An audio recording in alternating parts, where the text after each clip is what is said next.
Atención porque vamos a abrir este diálogo magistral, garantías de participación desde la perspectiva de las instituciones independientes de derechos humanos. Quien va a coordinar esta mesa, y vamos a pedir un fuerte aplauso, es Ismael Rins, defensor del pueblo de la ciudad de Río Cuarto. Bienvenido Ismael, adelante.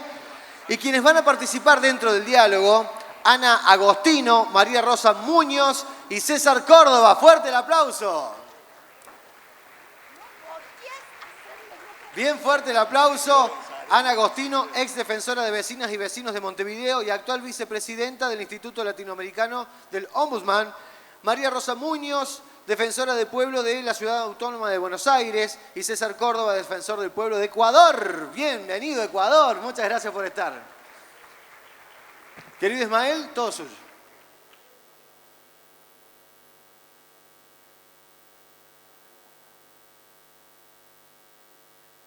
Bueno, primero, después de escucharla a Amelia, porque llegué un ratito antes a Amelia y tuve la posibilidad de escucharla y ver todo ese equipo trabajando y ver toda la emoción, toda esa emoción que se genera en este ámbito donde una persona con esa capacidad de irradiar y de contagiar energía y de contagiarnos a venir y a conversar y a problematizar sobre este tema nos pone estos desafíos como Amelia, a la cual le pido un gran aplauso, un fuerte aplauso para ella, porque ella es una protagonista muy importante en este mundo de desafíos que hoy tenemos que enfrentar. Entonces, creo que esta mesa a la que nos convocó, a la que podemos participar con este marco de personas que han venido a escuchar lo que podemos decir, lo que podemos traer para nosotros, como Defensorías del Pueblo, como institución latinoamericana de Ombudsman, de Defensores del Pueblo, es realmente un orgullo y es, como decía, un desafío. Quiero también aprovechar el marco, porque la verdad, Amelia, que vos sabés, nosotros no estamos acostumbrados a tanto público. Quiero aprovechar el marco para felicitar a nuestra presidenta del Instituto Latinoamericano del Ombudsman, Defensoría del Pueblo, Cristina Ricci Ayub, a la cual también, por favor, les pido un fuerte aplauso para ella. Muchas gracias, Cristina, que podemos tener esta posibilidad. Bueno, no voy a correr más el tiempo, voy a empezar con la presentación de nuestra querida Ana Agostino. Ahora sí, les voy a pedir un segundito para organizar estos papeles.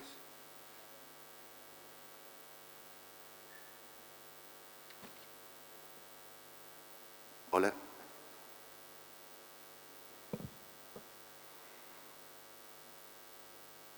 Va a empezar hablando Ana Agostino. Quien desee del panel puede usar este atril, puede hablar desde el lugar donde están sentadas y sentados. Ana Agostino es trabajadora social uruguaya, egresada de la Universidad de la República de Uruguay y realizó estudios de posgrados en la Universidad de Bremen, Alemania. Tiene un doctorado en estudios del desarrollo de la Universidad de Sudáfrica. Fue analista del programa del PNUD en Uruguay a cargo del portafolio sobre cohesión social y reducción de la pobreza y punto focal de género. Como consultora de Naciones Unidas, escribió el Informe de Desarrollo Humano 2011 de Uruguay sobre sustentabilidad y equidad. Fue parte del equipo evaluador del primer Plan Nacional de Igualdad de Oportunidades y Derechos 2007-2011 y coordinó la consulta nacional sobre la Agenda de Desarrollo post-2015. Es docente en las áreas de Desarrollo, Cultura y Derechos Humanos en la Facultad de la Cultura del Instituto Universitario CLAE y de la especialización de Flaxo, Uruguay, sobre género y cambio climático. Ha sido docente e investigadora invitada en temas de desarrollo de género, educación y derechos humanos en universidades de Sudáfrica, Alemania, Holanda e Italia. En 2014 y 2019 fue la defensora de los vecinos y vecinas de Montevideo. Desde 2017 es vicepresidenta del Instituto Latinoamericano del Ombudsman y Defensorías del Pueblo. A nivel sociedad civil, es socia de la ONG dedicada a la promoción y defensa de los derechos de niños, niñas y adolescentes en el Uruguay, Gurises Unidos, y fue su presidenta entre 2012 y 2014. También integra la Asociación de Asistentes Sociales del Uruguay y su grupo de derechos humanos. Un fuerte aplauso para ella, muchas gracias.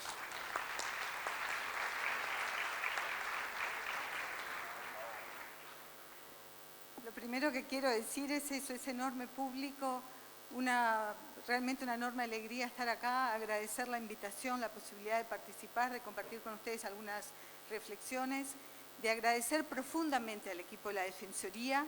Desde el primer día que me llamaron sentí que eran amigos que conocía de toda la vida y realmente eso me ha hecho sentir que, si bien es la primera vez que vengo a Córdoba, vengo a un lugar hospitalario en el que me siento en casa. Muchas gracias a Amelia y a su equipo, verdaderamente.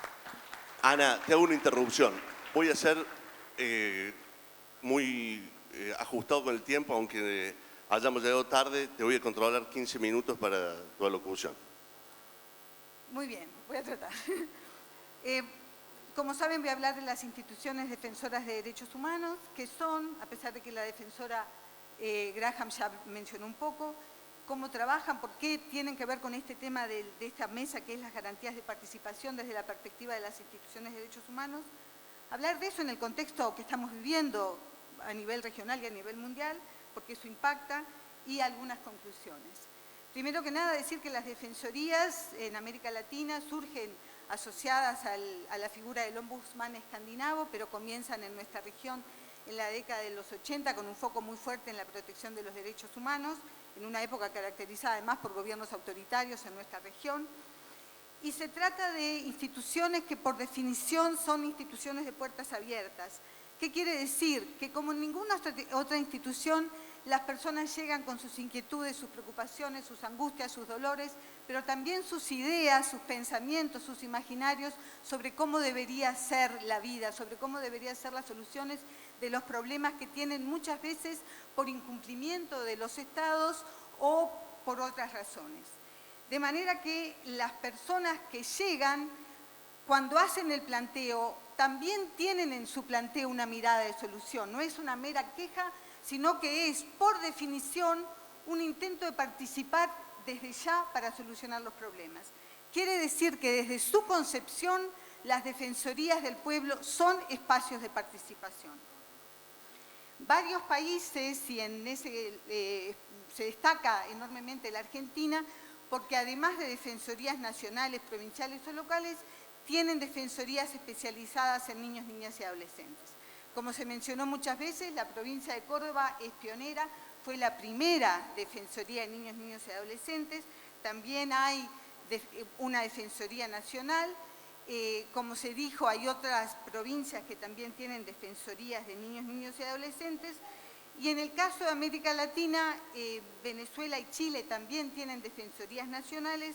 En otros casos lo que ocurre es que las defensorías tienen áreas especializadas o tienen defensorías adjuntas con especialización en niñez y adolescencia, como es el caso de México, El Salvador, Panamá, Bolivia, Costa Rica, Perú, Colombia y Ecuador. ¿Hay agua?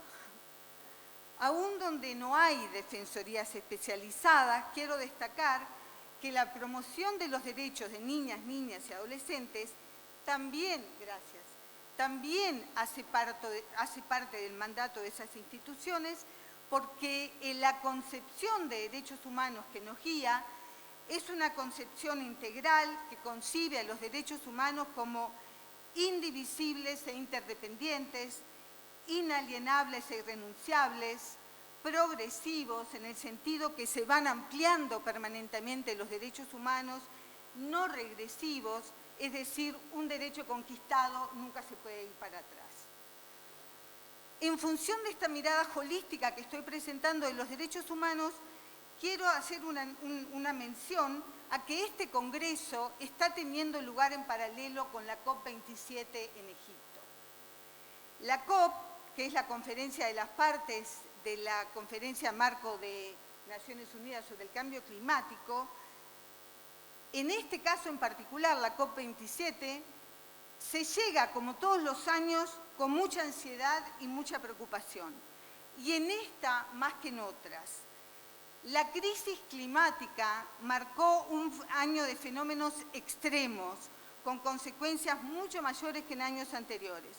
Además, los impactos de una pandemia que sigue, la guerra de Rusia contra Ucrania con consecuencias dramáticas de pérdidas de vidas, de desplazamientos, de sufrimientos de millones de personas y un aumento también del consumo de combustibles fósiles que generaron ganancias extraordinarias para las principales empresas multinacionales de estos combustibles, mientras en el mundo una crisis de precios para consumos básicos impactó de manera tremenda en la soberanía alimentaria alrededor del mundo, con aumento de la pobreza, en particular de niños, niñas y adolescentes.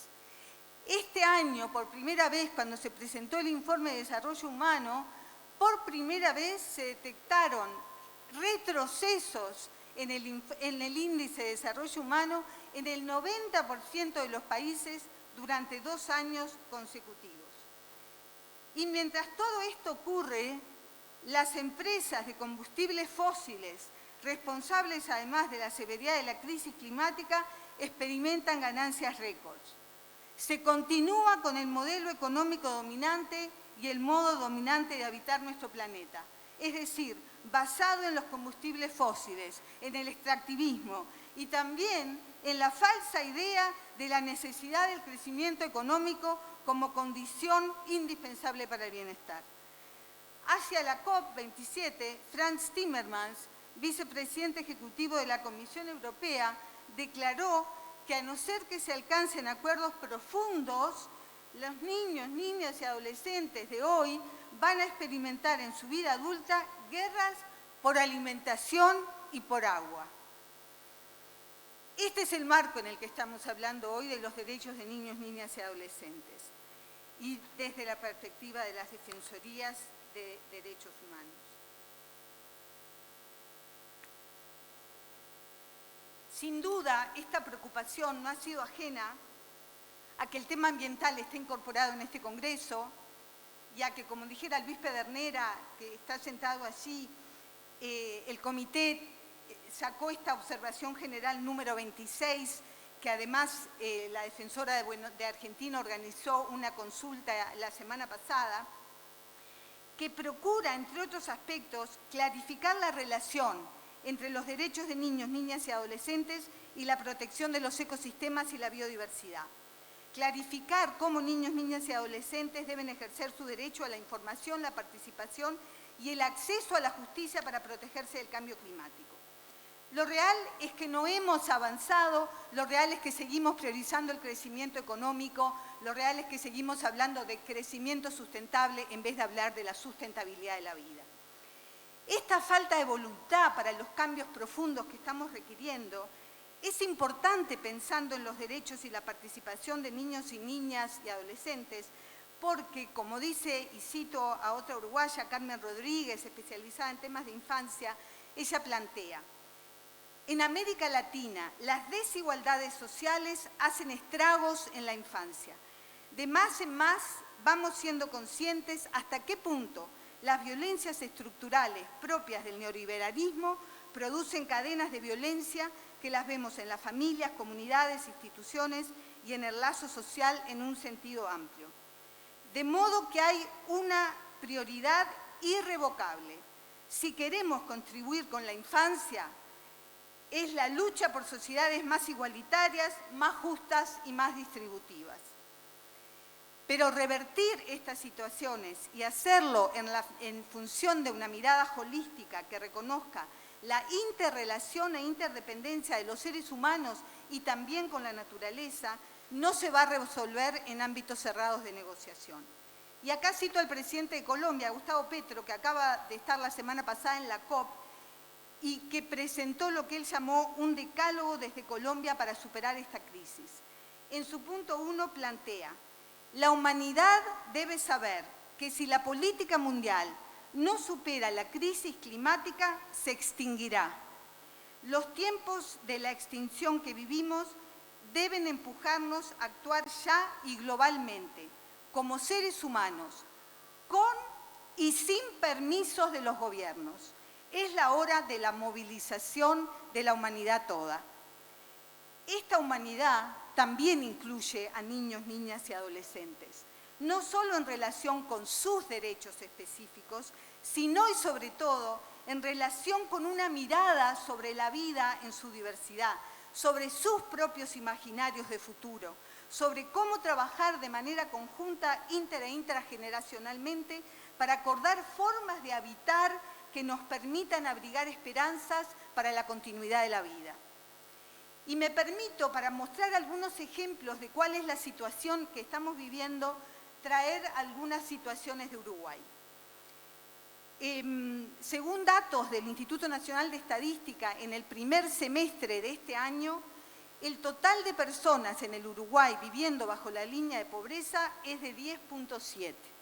Cuando esto lo miramos, lo analizamos por grupos de edad, vemos que los menores de 100 años pasan de aquel 10,7 al 22,5, de 6 a 12 a 18,5, de 13 a 17 a 17,1. Es claro que el peso de la pobreza está sobre la infancia y la adolescencia de nuestros países.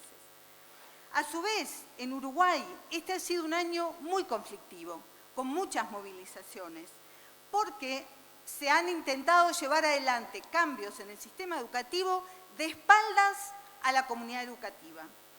Lo que se ha dado en llamar la transformación educativa, sectores de la educación, en particular jóvenes y docentes, entienden que es un retroceso en derechos conquistados. Entonces, ocuparon centros de estudio. La dirección de secundaria prohibió las ocupaciones en una decisión que no tiene sustento jurídico, dado que atenta contra los derechos constitucionales de huelga, reunión y asociación, de los cuales se desprende el derecho a la protesta y la ocupación de los centros educativos.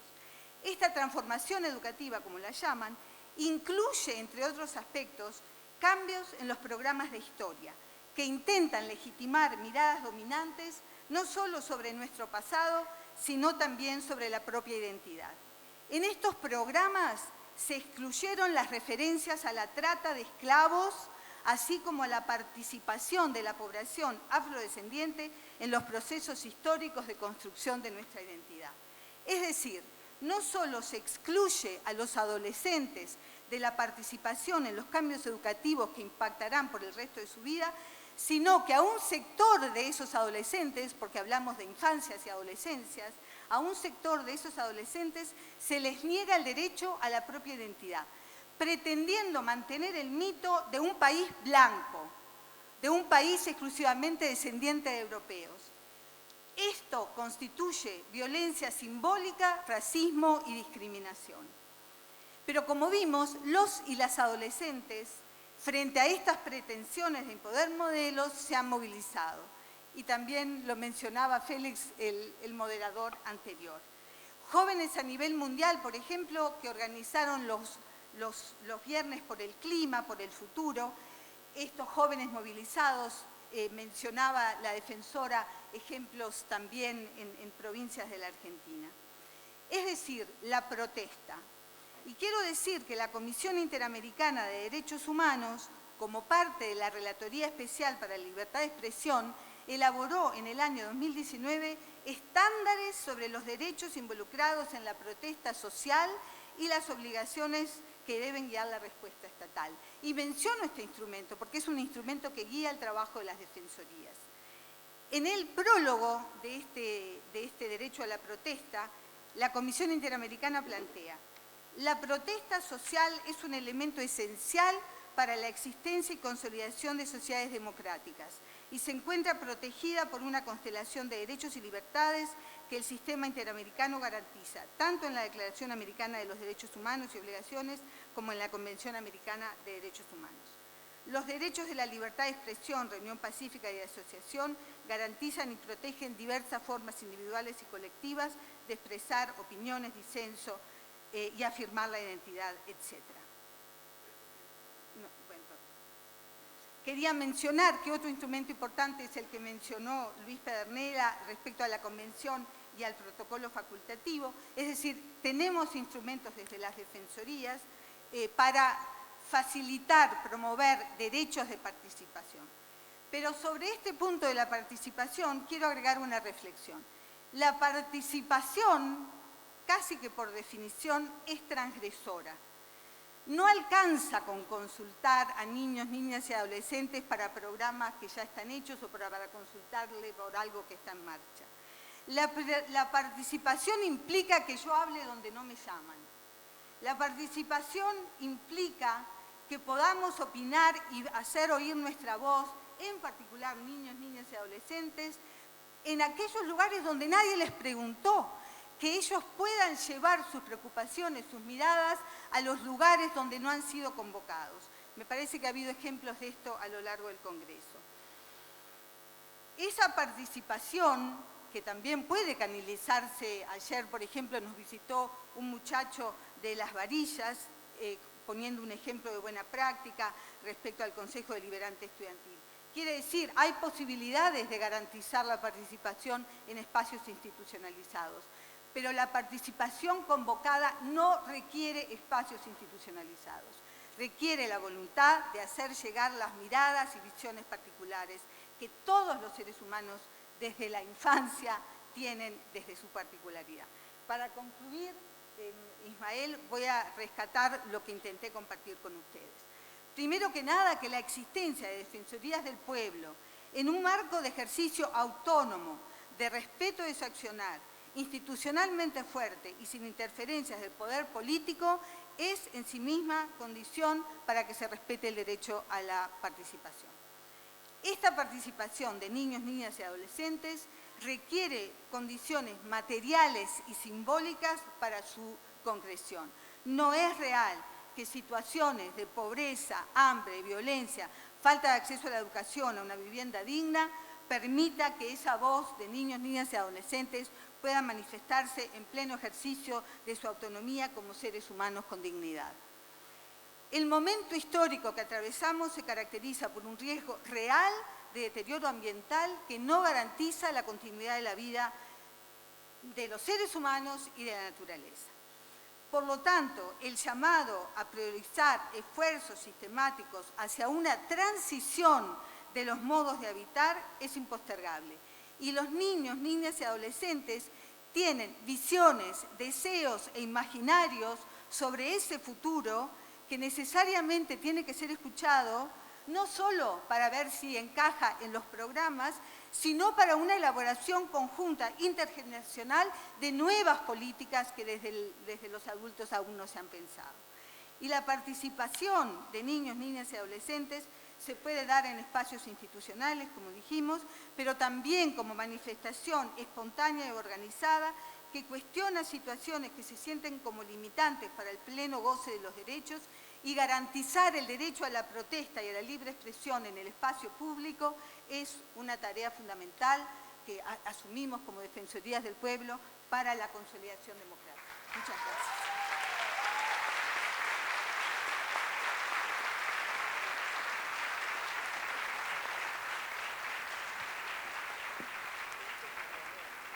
Muchísimas gracias, Ana. La verdad que un discurso, una locución llena de datos, llena de cuestiones que no solamente nos reflejan una cruda realidad actual, sino que además nos plantean en esta lógica del desafío de la participación.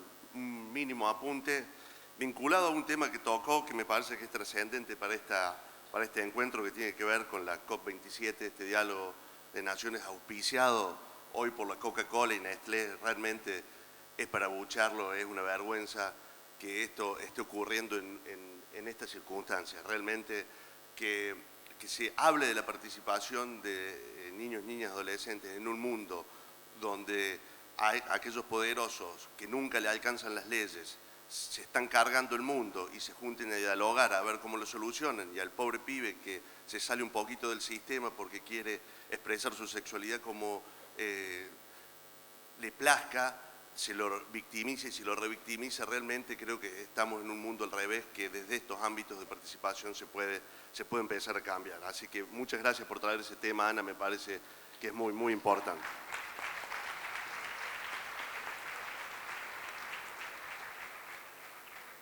Bueno, César Marcel Córdoba Valverde, defensor del pueblo de Ecuador. César fue puesto en sus funciones como defensor del pueblo el 18 de septiembre del 2021 por designación del Pleno del Consejo de Participación Ciudadana y Control Social. Adicionalmente, es presidente de la función de transparencia y control social desde el mes de febrero de 2022. Es doctor en jurisprudencia, abogado de los Tribunales de Justicia de la República del Ecuador, licenciado en Ciencias Políticas y Sociales de la Universidad de Cuenca y cuenta con 3 diplomados extendidos por la Universidad Antúnez de Mayolo de la República del Perú. Diplomado en especialización criminalística, diplomado de especialización en reforma procesal penal, argumentación jurídica y litigación oral, diplomado de especialización en Derecho Constitucional y Derechos Humanos. César es cursante además de un doctorado en Derecho Constitucional en la Universidad de Buenos Aires, Argentina, como así también es cursante de una maestría en la Universidad Internacional Iberoamericana de la sede de México y además de la maestría de Estudios Jurídicos Avanzados de la Universidad Europea del Atlántico de la sede de Madrid, España. Previo a su designación como defensor del pueblo, se desempeñó como secretario general del Consejo de Participación Ciudadana y Control Social, se destacó como asesor jurídico para la aduana del Ecuador y ha participado en distintos foros nacionales e internacionales con investigaciones sobre derechos humanos en varias áreas como justicia indígena, mujeres, entre otros, cuyo contingente intelectual aporta para el desarrollo de políticas públicas del Ecuador. Lo recibimos con un aplauso. Muchas gracias, César. Nuevamente voy a intentar ser estricto con el tiempo. No seas tan estricto con el tiempo. Buenos días con todas, con todos, todex. Realmente la óptica, quiero agradecer antes a Cristina, la presidenta de Hilo, muy gentil por la invitación, a todo el equipo de Hilo, y sobre todo al pueblo de Córdoba. Muchas gracias por la acogida, lo caluroso que son, aparte del tiempo que está cálido y que me es grato. Yo vivo en una ciudad de Guayaquil que es mucho más húmeda. Me resultó bastante raro ver hoy día ayer que la temperatura era de 37 grados con una sensación térmica de 36, decía 1 grado menos, está equivocado. En Guayaquil me dicen 37 grados, la sensación térmica es 41, es la humedad. Entonces, estoy acostumbrado y me encanta, el viento es espectacular. Gracias, Córdoba.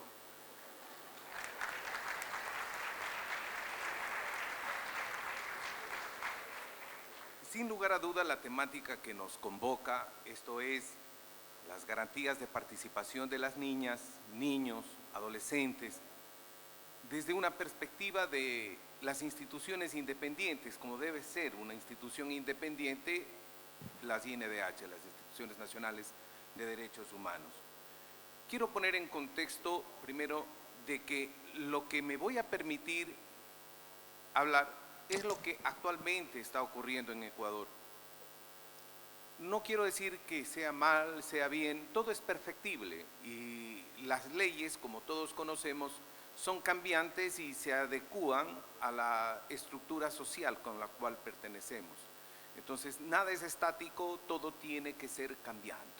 Y estos foros, estos simposios, lo que nos hacen y nos llevan es a escuchar, como hicimos con Ana, que me precedió, un enfoque bastante interesante que deben y tienen que ser aplicados de acuerdo a la cosmovisión de cada pueblo, de cada país, de cada circunstancia. Y recordemos que dentro de cada país existen muchas cosmovisiones.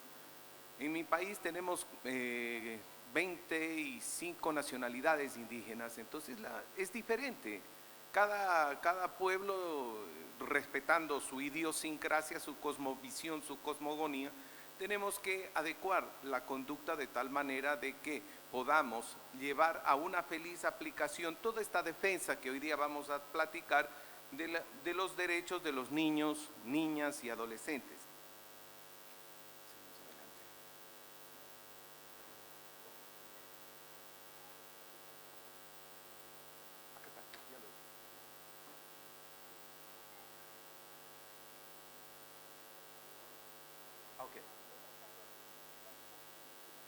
Gracias. Es importante en estos momentos conocer este contexto de la Defensoría del Pueblo del Ecuador frente a los niños. En observaciones finales sobre estos informes periódicos, tanto el quinto como el sexto, que Ecuador dio y realizó ante el Comité de los Derechos de los Niños en Ecuador, se recomendaron lo siguiente: una vigilancia independiente, es decir, establecer rápidamente un mecanismo específico. En Ecuador nosotros, dada la necesidad y visto lo imperioso, establecimos un mecanismo de carácter nacional. Es la Dirección Nacional para la Promoción y Protección de Niños, Niñas y Adolescentes. Esta fue instaurada en el año 2020, es de reciente data, pero antes estaba constituido, pero no como un mecanismo a nivel nacional, era parte de una institución. Pero dado la trascendencia, empezamos nosotros a trabajar a través de mecanismos. Este es uno de los mecanismos. Tenemos el mecanismo para adultos mayores, el mecanismo contra los tratos crueles que recomendó el subcomité de las Naciones Unidas para el efecto. Y así llevamos cada problema atinente a los derechos humanos con un mecanismo especializado. ¿Qué también hacemos? Patrocinamos de oficio o a petición de parte de garantías constitucionales. Estas garantías constitucionales no son nada más que mecanismos de carácter constitucional materializados en procedimientos judiciales para poder, desde la Defensoría, activar cualquier tipo de medida constitucional a fin de que, no puede ser de otra manera, sea atendido la problemática en cuanto se refiere a derechos de los niños que ellos no esperan. Hay problemáticas, por ejemplo, medicinas que no esperan. Recién tuve una situación porque los niños que padecen cáncer no estaban siendo atendidos por la red hospitalaria, no se les dotaba. Entonces, rápidamente la Defensoría utiliza unas acciones de protección y mediante acciones de protección, aquí van, acciones de protección, habeas corpus, acceso a la información pública, habeas data, acciones por incumplimiento y acciones extraordinarias de protección. En el caso específico que les indico, se activó una acción de protección, no dura más allá de 6 días todo el trámite judicial y nosotros logramos a través de esto que sea la Corte, a través de un juez constitucional, que emita medidas necesarias a fin de precautelar la vida de todos los niños, niñas y adolescentes que estén en esta situación. Entonces, estas son maneras de carácter constitucional que desde la Defensoría se patrocina. También emitimos medidas de cumplimiento obligatorio inmediato en materia de protección de derechos. Hacemos un seguimiento a la ejecución de una sentencia. En caso de que la sentencia no sea cumplida por la autoridad pertinente, nosotros hacemos medidas de cumplimiento obligatorio, que le puede llevar a la destitución de cualquier funcionario público, cualquiera sea el rango y de quien haya dependido de que no se haya dado cumplimiento. Emitimos alertas, dictámenes, pronunciamientos, recomendaciones, informes, exhortos. Por ejemplo, en las últimas manifestaciones de junio de este año, del presente año, frente a la dureza que significaba todo esto, nosotros emitíamos pronunciamientos en defensa de quién, en este caso de los niños. Pedíamos, exhortábamos a la señora ministra a que suspenda las clases. No podíamos llevar a unos niños a momentos de convulsión social y eso hace de que tengamos que intervenir y exhortar. También existía, por ejemplo, que la fuerza pública y los manifestantes se encontraban y empezaban los roces. Entonces nosotros hacemos medidas recomendamos de que abra un callejón para que no se encuentren las fuerzas y no puedan agredirse. Entonces estas medidas eran indispensables siempre. En el caso primero que les indiqué, para los niños era la necesidad de un hecho como este, salvaguardar la vida y sobre todo la integridad física e intelectual. Otra medida es el diseño e implementación de programas de sensibilización, formación y educación en materia de derechos humanos. Estas funciones están determinadas en nuestra Constitución y la Defensoría del Pueblo, a través de acciones de prevención en violaciones de derechos humanos, protegemos, tutelamos propiamente estos derechos de cada uno de ellos y sobre todo es la promoción. ¿Cuál es el objetivo? Hoy en día siempre a la Defensoría del Pueblo se lo ha visto cuando han sucedido los hechos. La Defensoría no puede quedarse solo como un bombero apagando incendios, no. Tenemos que ir mucho más allá, tenemos que entrar a medidas ya de carácter preventivo. Y entrar en medidas de carácter preventivo, ¿qué significa? Estudio en derechos. Vamos, tenemos un departamento, un mecanismo de investigación. Ese mecanismo de investigación es el que dota al mecanismo de educación en derechos a fin de que sean ellos quienes capaciten a los que necesitan. Ejemplo, si necesitamos capacitar a la policía, al ejército, sobre manifestaciones, sobre los derechos humanos, aplicando lo que nos recomienda la CIDH. Tenemos que hacerlo y estamos capacitados para ello. Y se otorgan títulos debidamente certificados por el Ministerio de Relaciones Laborales. Entonces, es esto, vamos a las escuelas y tenemos que informar a los niños sus derechos, los derechos que a ellos les corresponden. Entonces, es importante esta implementación para efectos preventivos. Tenemos investigaciones defensoriales frente a hechos como pueden suceder en cuanto a niños se refiere. Atención hospitalaria, vamos a ver en los hospitales, nosotros hacemos visitas y estamos pendientes de que, visitas sorpresas, de que haya equipo médico suficiente, personal médico, medicina. Esto es necesario siempre que la Defensoría tiene que estar, ya no somos una defensoría que está sentado en una oficina esperando a que vengan a denunciar. No, tenemos que ser proactivos. Vamos a efectos preventivos, vamos a los hospitales y verificamos, vamos a los centros educativos, verificamos de que existan psicólogos, que existan trabajadores sociales, etcétera. En toda esta área tenemos, y cuando no cumplen, se apertura investigaciones defensoriales a fin de obtener una, no sanción posterior, pero sí conminamos a el cumplimiento estricto de la ley.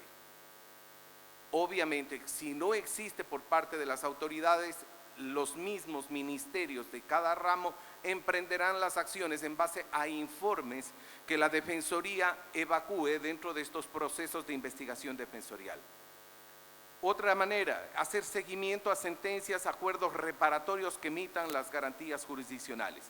Yo les había indicado que nosotros hacemos un seguimiento sobre todo a las sentencias de carácter constitucional y que así lo solicite y lo expidan los jueces constitucionales o la Corte Constitucional. Debemos, porque de la Corte Constitucional salen muchas sentencias que son precautelatorias, que llegan a acuerdos de reparación y se emiten garantías de carácter jurisdiccional. Entonces tenemos que hacer desde una defensoría no persecución, pero sí un seguimiento para que se dé cumplimiento estricto. Y sobre todo, la otra garantía, vigilar el debido proceso en todos los procedimientos, llámense administrativos o judiciales. Tenemos que identificar qué es lo más importante. Es el interés superior del niño como base primordial para su participación. Ecuador tenía hasta el año 2021 una población de 17.7 millones de habitantes. El 64% de esta población vive en las zonas urbanas, es decir, un 34% aproximadamente, son 6 millones de habitantes, son niños, niñas y adolescentes. Este interés superior del niño, niña, es un derecho, es un principio, una norma de procedimiento basados en una evaluación de todos los intereses de uno o de varios o de muchos niños, hacia situaciones muy concretas. Este comité que les había indicado nos señaló que el interés superior del niño se concibe como un derecho colectivo y también como un derecho individual. Esto no quiere decir que una decisión relativa a un niño en particular se deba entender que sus intereses son los mismos que los niños en general.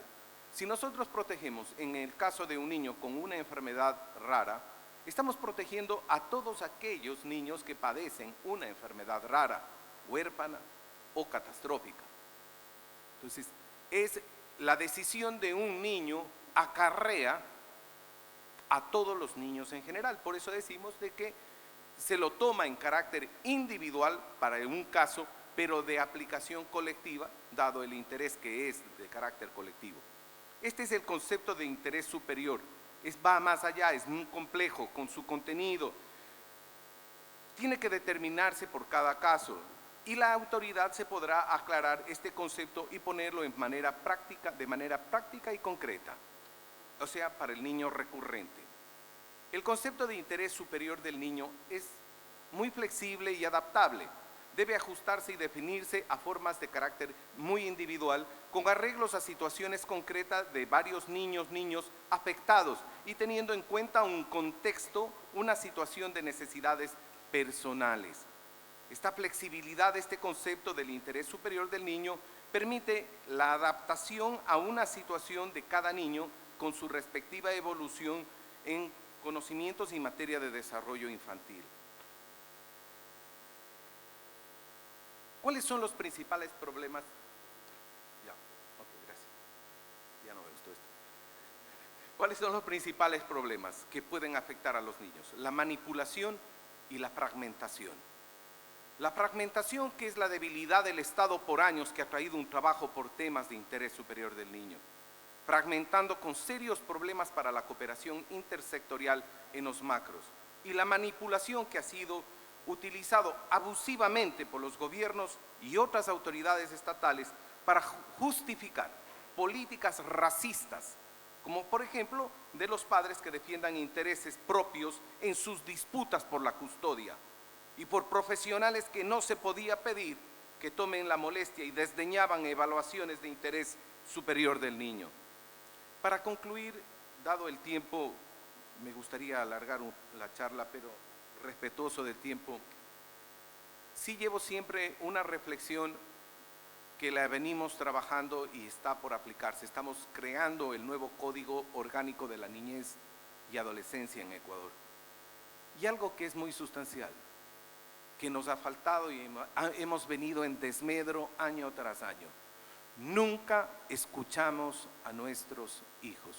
Y son ellos quienes tienen y deben expresar lo que ellos quieren y lo que ellos desean. Y no puede ser que nosotros hablemos a través de los niños.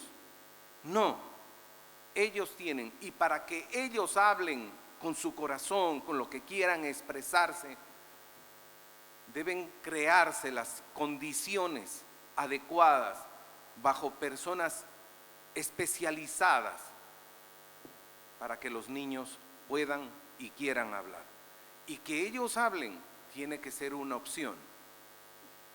No podemos nosotros obligar a que ellos hablen y digan lo que realmente quieren y que le expresen cuáles son sus derechos que quieran ser respetados por nosotros, los padres, los adultos.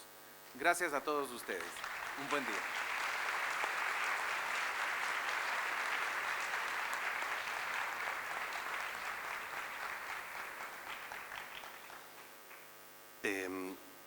Es el turno de María Rosa Muñoz, defensora del pueblo de la Ciudad Autónoma de Buenos Aires, quien anteriormente se desempeñó como legisladora porteña por 2 periodos consecutivos, desde diciembre de 2013 hasta diciembre de 2021, donde presidió la Comisión de Descentralización y Participación Ciudadana y la Comisión Especial de Seguimiento de Organismos de Control. Integró también las comisiones de Presupuesto, Planeamiento Urbano y Justicia, las juntas de ética, acuerdos y organismos de control y de interpretación y reglamento interno. Durante su gestión en la legislatura ha trabajado en profundidad en pos del pleno cumplimiento de la Ley de Comunas, en políticas de inclusión y en la concreción de la autonomía de la ciudad. Asimismo, entre otros proyectos de ley más relevantes de su autoría, se destacan el de la provisión gratuita de ácido fólico a personas en planificación y o en gestación, el de construcción de viviendas para la relocalización definitiva de las familias ubicadas en los márgenes del riachuelo y el de regulación del trato digno a las personas consumidoras con relación al accionar de las agencias de cobranzas extrajudicial y de recuperación crediticia. Previo a asumir el cargo legislativo, desde 2008, fui directora general del Centro de Estudios de Fortalecimiento Institucional de la Defensoría del Pueblo de la Ciudad de Buenos Aires. Recibimos con un fuerte aplauso a la compañera María Rosa Muñoz. María Rosa va a hablar desde su lugar, así que la escuchamos. ¿Se escucha? Bueno, en principio, buenas tardes a todos y a todas. Muchísimas gracias, Amelia, por haber pensado y organizado este maravilloso conversatorio. Yo le pedí a Ismael quedarme en el living porque la verdad es que me impresionó muy bien cuando entré a este espacio, porque me parece que es tan serio el tema que estamos tratando que necesitamos en esta construcción escucharnos, y el formato living tiene que ver con eso, ¿no? El conversatorio. Yo hablo un rato, ustedes hablan otro rato, y no todo es una clase magistral, porque la sensación que tuve cuando entré es que más o menos todos estamos de acuerdo en lo que estamos tratando, cuáles son las deficiencias del Estado, cuáles son los roles de los organismos de control en nuestro caso, y estamos viendo cómo hacer para resolver una problemática que es importante y que nos preocupa. Y para eso hace falta compartir. Todos tenemos algo que decir en este punto. Desde nuestros diferentes lugares de conocimiento, desde los lugares de gestión, desde los lugares de control, desde los lugares de la sociedad civil, desde los niños, niñas y adolescentes. Es fundamental, está normado en nuestro país, el derecho a hacerse oír y no se cumple. A veces está en la construcción de la norma, lo importante, y otras veces está en el cumplimiento. Como decían los compañeros que me antecedieron en el uso de la palabra, nuestras defensorías fueron mutando, fueron creciendo a lo largo de los años en competencias, porque siempre actuábamos cuando el daño ya estaba hecho. Estábamos llegando frente a la denuncia, frente al reclamo, seguimos llegando frente a la denuncia y frente al reclamo, pero queríamos ir un poco más allá. Todas las autoridades que nos antecedieron en nuestras instituciones tuvieron esa vocación y esa voluntad política. Por eso las intervenciones directas, en algunos casos que es posible hacerlo, cuando el Estado abandona, está ausente o tiene una mirada diferente, porque a veces también hay que pensar que estas son cuestiones de la voluntad política, no solamente de la falta de presupuesto, o no solamente de la desidia, sino que es un pensamiento diferente, es una construcción diferente. En el caso de la Defensoría del Pueblo de la Ciudad de Buenos Aires, por ejemplo, estaba normado dentro de la ciudad la obligación del Ministerio de Educación de la ciudad de dar formación en salud sexual y reproductiva a los colegios de nivel medio, y se incumplía. Entonces lo que se hizo desde la Defensoría no fue solamente reclamar el cumplimiento de la norma, sino también salir activamente a los colegios a dar su propia formación, para así estimular al Estado a que fuera a ocupar ese lugar que estaba siendo ocupado por otro. Yo no sé si todos más o menos están al tanto de los últimos acontecimientos respecto a esa cartera en la Ciudad de Buenos Aires, donde muchos pibes y pibas, adolescentes, han reclamado al Estado de la ciudad, al Ejecutivo de la ciudad, por el estado de la infraestructura de la escuela pública, por las viandas alimentarias, por el Estado, por la escasez de esas viandas. No han avanzado solamente sobre los contenidos impartidos, sobre la situación de sus docentes, la falta de docentes, el cambio de jornada simple a completa en forma inconsulta.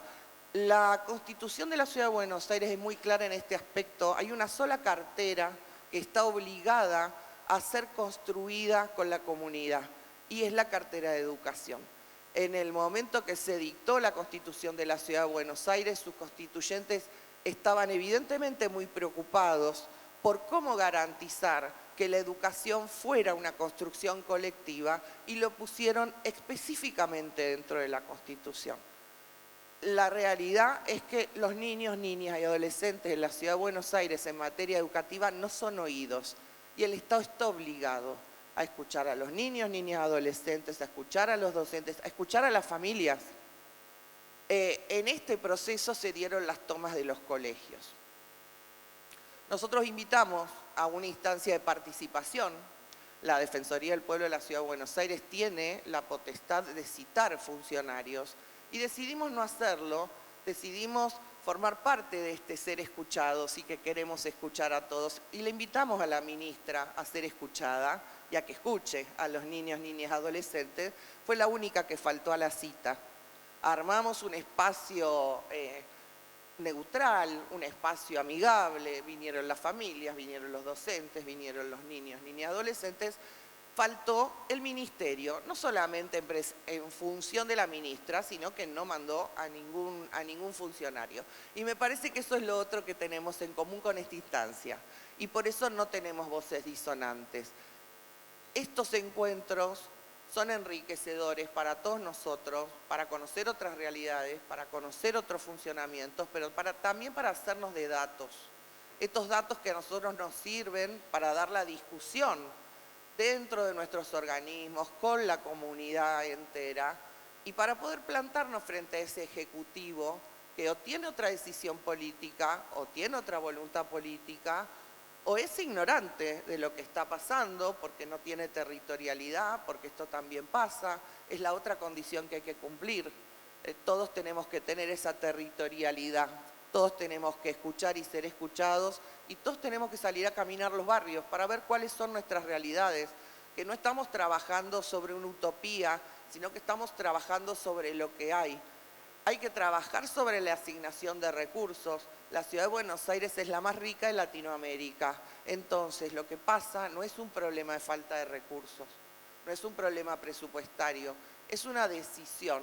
Y es una decisión que puede estar basada en un convencimiento de que, por ejemplo, en este caso, la educación no debería ser algo que necesariamente tenga que garantizar el Estado, sino que es un asunto entre privados, donde el Estado ejerce de moderador, pero no tiene la obligación. Bueno, más allá de la concepción política, la Constitución de la Ciudad de Buenos Aires dice totalmente lo contrario. Tanto la salud como la educación son derechos de todas las personas que viven y transitan por la Ciudad de Buenos Aires. Es una discusión, necesitamos herramientas para discusión y tenemos que ver cómo nos instalamos, creo que lo había hecho Marisa y también algunos de los otros compañeros, en esos lugares donde no nos quieren escuchar, donde no quieren escuchar a los niños, niñas, adolescentes y a donde no nos quieren escuchar a los que estamos custodiando, cuidando y defendiendo los derechos de los niños, niñas y adolescentes. Es hora de seguir avanzando. Yo estos lugares siempre los considero un avance.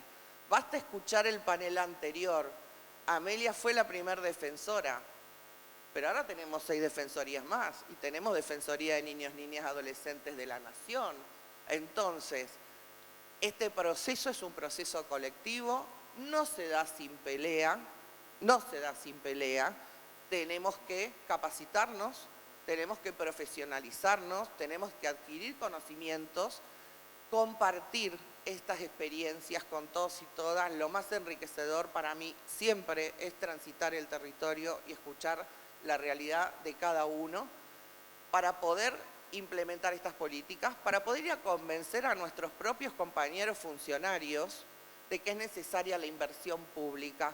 No siempre la inversión pública en cuestión de políticas de niñez tiene que ver con ponerlo en la Secretaría de Niñez o en la Dirección de Niñez, porque sabemos que son políticas transversales, igual que las políticas de género. Donde vos tenés niños con problemas, tenés familias con problemas, ¿sí? Problemas sociales, problemas económicos, problemas de participación. Se tiene que abordar con una mirada integral y a veces lo que uno ve, yo he sido legisladora, ahora defensora, he estado en el Ejecutivo, es que hay mucho desperdicio de recursos por no tener focalizado el enfoque presupuestario. Hay por ahí muchos programas dispersos que no se conocen entre sí, funcionarios que no coordinan y es plata que se pierde y es plata que no llega a un pibe, a una mujer, a una familia, a alguien que se le está negando un derecho. Es importante también tener conocimientos presupuestarios Y es importante salir a convencer a los funcionarios. Muchos funcionarios no toman medidas porque desconocen la realidad.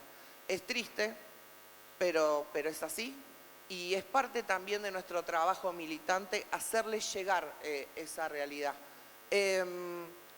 Para terminar, les cuento cómo siguió el tema de las tomas de los colegios en la Ciudad de Buenos Aires. La ministra denunció a las familias penalmente, les hace un reclamo dinerario por los días perdidos de clase, que es superior al 1,5 millones de pesos. Mandó a la policía a los hogares de los chicos que participaban de las tomas un día a la noche para notificarlos de que estaban siendo plausibles de una contravención que no es aplicable tampoco. Ya esto pasó en el año 2018, ahora va a tener el mismo resultado, se va a desestimar la causa penal, se va a desestimar la causa civil porque no hay, pero en ningún momento se sentó a oír los reclamos de los pibes. Y ese es el reclamo con el que vamos a seguir insistiendo. Hubo un pequeño avance, haciendo como que, pero a veces el haciendo como que te lleva a hacer. No va a ser una ganancia de hoy, pero seguramente va a ser una ganancia de mañana. Todos los chicos, todos los centros de estudiantes fueron citados a una reunión con autoridades del ministerio para contar por qué tomaron el colegio, cuáles son los reclamos. Eso se tradujo en unas actas que no tienen correspondencia con lo que se charló, pero por lo menos se generó una primera instancia obligados de diálogo. Y la verdad es que no nos importa si la instancia es obligada, ¿sí? Pero tenemos que ir un poquito más allá. Acá me mira Ismael ya con andate, ya cierro cortito. No, cierro cortito. Digo, esta pelea es paso a paso, y lo decían, a veces no es 2 pasos adelante y 1 atrás, a veces es 1 adelante y 2 atrás. Pero es parte de nuestra militancia. Nuestra militancia es por la función pública, es por el bienestar de todos y todas, donde están incluidos los niños, niñas y adolescentes, y nuestra militancia es desde todos los lugares donde nos toque estar, porque eso va cambiando con el tiempo, desde el legislativo, desde el Poder Ejecutivo, desde las defensorías, desde la sociedad civil, desde la organización barrial.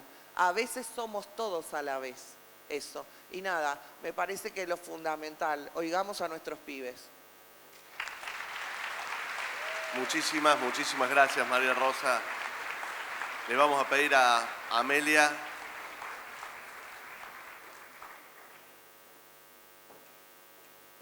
que suba al escenario. Bueno, para darle, yo soy miembro además, soy un ombudsman, igual que ellos, así que dándole mi agradecimiento, les pido 2 minutos, vamos a darles una placa para que en agradecimiento, ¿me las alcanzas?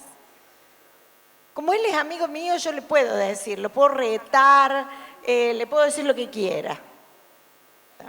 Gracias. María Rosa, con todo el gusto de que estés con nosotros. Aplausos a María Rosa, que es muy guapa.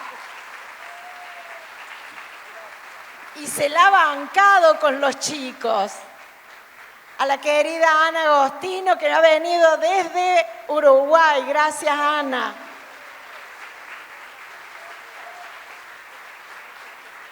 Y al querido defensor del Ecuador, también un aplauso por estar acá.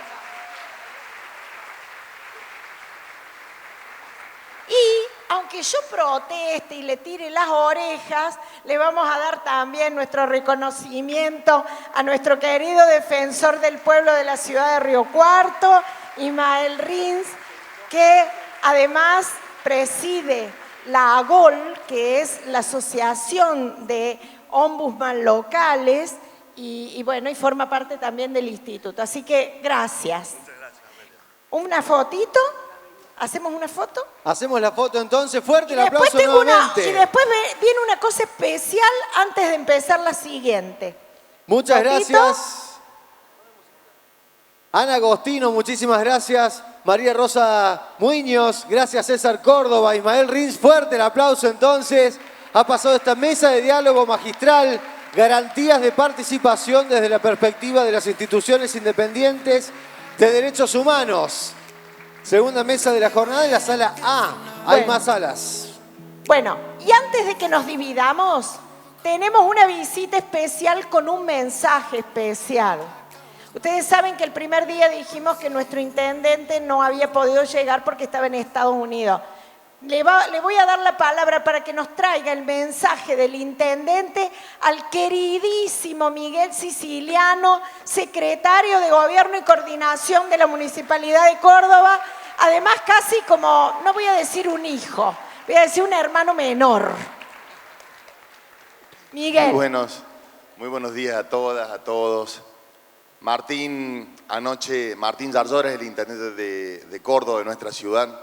Anoche, última hora, aterrizaba en la ciudad y me pidió que viniera. Hemos sido invitados además a exponer dentro de un ratito, pero hoy queríamos venir a traerle el saludo del intendente Martín Zarzora, agradecerles que estén en nuestra ciudad y agradecerles que logren encender, y voy a destacar la palabra encender la luz de la discusión, del aprendizaje, que pone a los niños, a las niñas y a los adolescentes en el presente, en el foco del aprendizaje y de la atención. Gracias, felicitaciones Amelia por este enorme trabajo. Gracias por venir a nuestra ciudad. Sean siempre bienvenidos porque queremos que Córdoba sea un eje de este tipo de discusiones.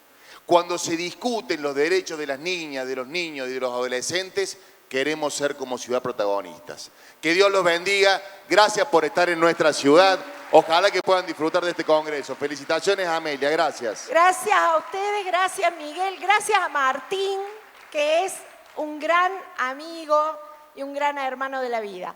Así que esta ciudad es para ustedes. Apropiense de esta ciudad que la queremos y la amamos. Y ahora vamos a dividirnos en las 3 salas. Así que damos 5 minutos para que tomen un poquito de aire y nos dividimos y seguimos porque hoy es maratónico.